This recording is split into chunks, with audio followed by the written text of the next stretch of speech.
गहरी नीरवता चारों ओर पसरी हुई थी। अचानक गोदाम का भारी दरवाजा चरमराकर कांप उठा। धीमे धीमे कदमों से, गरजती हुई सांसों के साथ राक्षस आगे बढ़ने लगा। उसकी पदचाप से जमीन थरथरा उठी। अंधकार को चीरती हुई उसकी रक्त लाल आंखें चमक रही थीं।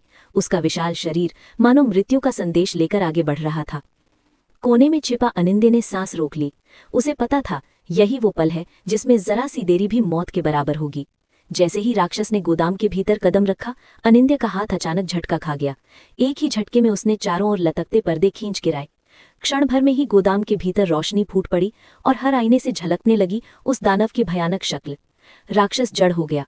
उसकी आंखें भय से फैल गईं, चेहरा आतंक से विकृत हो उठा।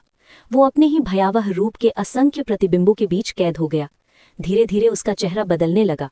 विशाल दांत गायब हो गए, भयानक लाल आंखें फीकी पड़ गईं, हड्डियां कांपती हुई ढहने लगी। हर आईना मानो उसके भीतर छिपे अभिशाप को चीर चीर कर बाहर खींच रहा था। अचानक एक तीखी चीख से पूरा गोदाम गूंज उठा और फिर सन्नाटा। जमीन पर पड़ा था अब कोई राक्षस नहीं, बल्कि एक सुंदर, मजबूत और सुदर्शन युवक। उसकी आंखों में अब भय नहीं था, सिर्फ विस्मय और मुक्ति की शांति। अनिंद्य धीरे धीरे उसके पास आया और समझ गया, बुद्धि के प्रकाश ने आज की रात सदियों के अंधकार को चीर डाला। अगली रहस्यमय कहानी के लिए लाइक और सब्सक्राइब करना मत भूलिए और जुड़े रहिए हमारे साथ।